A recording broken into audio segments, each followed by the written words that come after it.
Hello बच्चों, नमस्कार। कैसे हैं आप सब लोग? उम्मीद है शानदार, जिंदाबाद, ज़बरदस्त होंगे। बच्चों, एसएससी जीडी 2.0 अवसर बैच, बिल्कुल मैं आज सिर्फ अवसर बैच की बात इस बैच में करूंगा, क्योंकि जैसा कि थंबनेल है और वही देखने आप आए हो।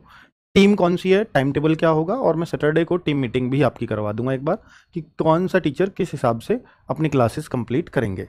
ठीक है, तो बच्चे, उससे पहले मेरे कुछ क्वेश्चंस हैं आप लोगों से, जो एसएससी जीडी वाले बच्चों के लिए बहुत ज़रूरी हैं, क्योंकि ये छोटा बच्चा होता है और कई बार तो बहुत सारे बच्चे ऐसे हैं जो अभी 10th पास करके या 12th पास करके पहली बार कंपटीशन में आए हैं, तो उनके लिए भी बहुत ज़रूरी होता है इन चीज़ों को जानना और इन सवालों के जवाब, कि हमें कैसे क्या करना है। क्योंकि पूरी तरह से बहुत सारे बच्चे ये सोचते हैं कि टीचर कैसे गाइड करेगा उस हिसाब से हम करेंगे। तो भाई, गाइडेंस की अगर मैं बात करूं तो आपको एक एक बहुत जेन्युइन गाइडेंस मिलने वाला है।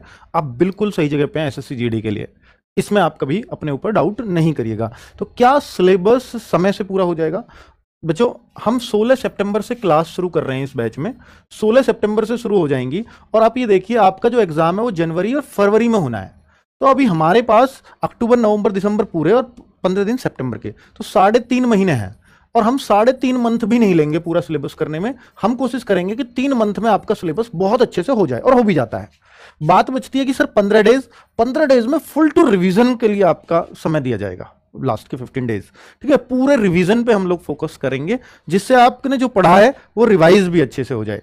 बच्चे, इसमें तो सिलेबस का पूरा होने का जवाब आपको मिलेगा। क्या बैच के साथ प्रैक्टिस सेट्स भी करें? जी हाँ, जैसे आपको मालूम है कि बैच के कुछ दिनों बाद हमारे प्रैक्टिस सेट्स भी शुरू हो जाते हैं, और वो होंगे। देखिए, प्रैक्टिस सेट्स उन बच्चों के लिए जिन्होंने बैच पहले कभी पढ़ लिया है, अब वो केवल प्रैक्टिस सेट से जुड़ना चाहते हैं, तो उनके लिए वो बेस्ट होता है, अपनी प्रैक्टिस लगातार, ताकि वो टच ना छूटे उनका। पर मैं उन बच्चों से कहूंगा कि जो बैच भी पहली बार कर रहे हैं और फिर कहें सर हम प्रैक्टिस सेट भी करें, मान लीजिए बैच की 6-7 क्लास हो जाती है और फिर 3-4 घंटे के प्रैक्टिस सेट, तो 10 घंटे आप नहीं पढ़ पाओगे ऑनलाइन लगातार, और ना पढ़ना चाहिए। अगर 6-7 घंटे पढ़ रहे हैं तो ये अपने आप में सफिशियंट है।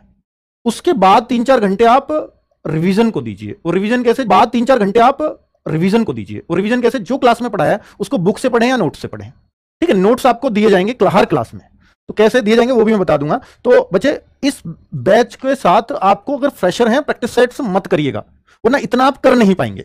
इसलिए कह रहा हूं, अगर आपको लगता है नहीं मैं कर पा रहा हूं आसानी से, तो ही आप उसको छेड़िएगा। तो क्या संडे रेगुलर मॉक दें? मॉक में भी बहुत सारे बच्चे कंफ्यूज रहते हैं कि सर रेगुलर मॉक दें या ना दें। तो रेगुलर मॉक बच्चे उन बच्चों को देना चाहिए जिनको ये लगे कि हाँ, मैंने सिलेबस काफी हद तक कंप्लीट कर लिया है, या मैंने पहले पढ़ा हुआ था ऑलरेडी, मैं अपने आप को मॉक में भी साथ साथ चेक करना चाहता हूं, तो करिए। और अगर आप बिल्कुल शून्य से शुरुआत कर रहे हैं और आप अभी से मॉक देना शुरू कर देते हैं, वो गलत बात है। मेरे ख्याल से आपको 2 महीने पहले आप सिलेबस अच्छे से कंप्लीट कर लीजिए, 2 मंथ बाद आप मॉक की तरफ जाएंगे तो बेहतर रहेगा आपके लिए। ठीक है, अगर आप फ्रेशर हैं तो। और अगर आप पुराने स्टूडेंट हैं, पहले भी कुछ पढ़ रखा है, तो फिर मॉक आप रेगुलर रख सकते हो। क्या बैच के अलग से, बैच के अलावा बहुत सारे बच्चे कहते हैं सर इस बैच के अलावा कुछ और पढ़ने की तो जरूरत नहीं है, इस बैच की क्लासेस कंप्लीट कर लें क्या? बिल्कुल सही है। पर बच्चे, आपको मैं एक बात हमेशा कहता हूं कि जैसे मैथ्स और रीजनिंग जैसे सब्जेक्ट है ना, तो आपको देखिए, कई बार हमने मैथ्स सर बहुत बार पढ़ लिया, जब टीचर पढ़ाता है तो समझ में आ जाता है, लेकिन बाद में भूल जाते हैं। तो ये क्यों होती है समस्या? इसका सिर्फ एक ही तरीका है कि जब आपका टीचर मैथ्स पढ़ाता है ना आपको, तो उसके बाद आपको बुक से करने पर ही कॉन्फिडेंस आएगा। मैथ्स ऐसा सब्जेक्ट है, रीजनिंग ऐसा सब्जेक्ट है, इन दोनों सब्जेक्ट्स में ना प्रैक्टिस की जरूरत होती है बच्चों। तो इसके साथ आपको, मैथ्स के साथ विशेषकर मैं कह रहा हूं कि आपको साथ में बुक से जरूर करना चाहिए। बुक आपको वो कॉन्फिडेंस देती है कि जो टीचर ने सवाल छुआ नहीं, चाहे वो ऐसा ही था, पर बुक वाला हमने कर लिया, तो एक कॉन्फिडेंस आपके मन में पैदा होगा। और उसके जैसे अगर साइड बाय साइड कुछ और सवाल हो जाएंगे, तो जो मैथ्स का कॉन्फिडेंस आएगा ना वो बुक करे, तो जो मैथ्स का कॉन्फिडेंस आएगा ना वो बुक करने से आएगा हमेशा। केवल क्लास के क्वेश्चन करने से या क्लास करने से कॉन्फिडेंस मैथ्स में कभी नहीं आ पाएगा। ठीक है, तो ये अब बुक कौन सी करें, तो मैंने आपको बता दिया, एसएससी जीडी का ही अगर आपको एग्जाम देना और यही निकालना है, तो एसएससी जीडी के लिए मैथ्स की बुक अपनी सफिशिएंट है, मोर देन सफिशिएंट है। ठीक है, उसमें सब कुछ है जो आपके लिए आ सकता है। क्या खुद के नोट्स बनाएं? बहुत सारे बच्चे क्लास में पूछते हैं सर हम अपने नोट्स बनाएं या हम नोट्स से पढ़ें। बच्चे, जब नोट्स तो हम आपको प्रोवाइड कराएंगे, चाहे आप बनाओ या मत बनाओ, हर क्लास के नोट्स आपको दिए जाएंगे, बट आप खुद के बनाएं या ना बनाएं, इसमें अगर आप कंफर्टेबल हैं कि सर मेरा बहुत समय नहीं जा रहा है, मैं क्लास के साथ ही तैयार कर ले रहा हूं और तैयार करते करते मुझे याद हो जा रहा है, तो आप नोट्स बनाओ। वरना तो आप अपना ना शॉर्ट नोट्स बनाओ कि बस मेन पॉइंट लिखो, और उन मेन पॉइंट, जैसे मान लीजिए आपके टीचर ने 4-5 पेज पढ़ाए, पर आप सिर्फ पॉइंट लिखो और उन पॉइंट को ही फेरो कि क्या इन पॉइंट्स को जो मैंने लिखे हैं कि इनसे मुझे पूरा टीचर का पढ़ाया हुआ याद आ रहा है, तो वो होता है शॉर्ट नोट्स। और अगर आप ये सोचते हो कि नहीं सर मुझे तो फिर टीचर का पढ़ाया हुआ याद नहीं आ पा रहा है, तो फिर वहां पर आप देखो कि आपने शॉर्ट नोट्स जो बनाए और आपको जो नोट्स हमने प्रोवाइड करवाए हैं, टीचर ने जो सब कुछ डिटेल पढ़ाया होगा वो हम आपको नोट्स प्रोवाइड कराएंगे, हर क्लास की पीडीएफ उस क्लास के आगे लगी होगी एप्लीकेशन में, तो वहां उससे आप मिलान कर लें, तो आपको बार बार क्लास नहीं देखनी पड़ेगी। ठीक है, बार बार देखनी भी नहीं चाहिए क्लास को, आप कोशिश करो कि मुझे एक ही बार देखनी पड़े। ठीक है, तो बार बार देखोगे तो आपका टाइम जाएगा, और उतना टाइम अब आपके पास नहीं है। चलो अब मैं आपको आरडब्ल्यू की टीम दिखा देता हूं, क्योंकि आप टीम ही देखने आए हैं फिलहाल, ये वीडियो उसी के लिए था, पर ये सवालों के जवाब आपके बैच से रहते हैं। तो भाई ये पूरी कंप्लीट टीम है आरडब्ल्यू की। आप कह रहे हो सर इसमें दीपक सर हो, चाहे नवीन सर हो, कोई भी संदीप चौधरी सर हो, वो पूरी टीम मैंने आपको दिया, नीरज शर्मा सर हो, तो सभी टीचर्स हैं जो आप चाहते हो कि सर अवसर 2.0 बैच में मुझे ये टीम मिलनी चाहिए। मैंने बिल्कुल सपनों की टीम जो आप चाहते हैं एग्जैक्ट वही टीम दी है। और बच्चे इसमें हम कोई समझौता कर भी नहीं सकते, क्योंकि आपको भी मालूम है ना कि एसएससी जीडी में भाई आपको जब हमें ये प्रेशर होता है कि यार टॉप 100 मतलब रैंकर 100 बच्चे हैं, तो उनमें पता है कि आपको 80 और 90 बच्चे 100 में से आरडब्ल्यू के होते हैं, तो हम क्यों उस रिजल्ट के लिए ऐसे करेंगे? हमारा कोशिश है कि हम रिजल्ट ही दें आपको। अगर ये 40,000 वैकेंसी है तो हमारी कोशिश है कि 30,000 आरडब्ल्यू के पढ़े हुए स्टूडेंट इनमें हो, चाहे वो किसी भी स्टेट की बात हो, ठीक है? तो वो हमारी कोशिश है। तो साइंस के लिए आपको भावना मैम, धर्मेंद्र सर की बात हो, अजीत सर की बात हो, तो मतलब जीएस की बेस्ट फैकल्टी, ठीक है, तो वो हमने आप लोगों के लिए लगाई है। मैं आपको क्लासेस का टाइम टेबल भी बता देता हूं। तो अवसर 2.0 बैच में मैथ्स की जो क्लास होगी दीपक भाटी सर की, वो नहीं, ये टाइम टेबल भाई थोड़ा सा मिसमैच कर दिया आप लोगों ने। ये किसने दिया आपको? नहीं, ये बच्चों ये ना टाइम टेबल में फिर से दिखा रहा हूं आपको, एक मिनट भाई, क्या करते हो यार? नहीं बच्चे, ये क्लास ना 8 बजे से है, फिर से आप ले लो तब तक लेटेस्ट टाइम टेबल। और नवीन सर की क्लास 11 बजे से होगी, और 10 बजे से हमारी हिंदी की क्लास है ना, वो 8 से है। मैथ्स की क्लास 1.5 घंटे तक जा सकती है, इसलिए उसको 8 से रखा है। ये दोनों 10 बजे, हिंदी और इंग्लिश में से आपको कोई सी भी करनी हो। नवीन सर वाली जो क्लास है स्टैटिक जीके की, वो 11 बजे होने वाली है बच्चों, ठीक है? तो 10 बजे, हाँ हाँ ये अपडेटेड है, तो ये क्यों नहीं दिया?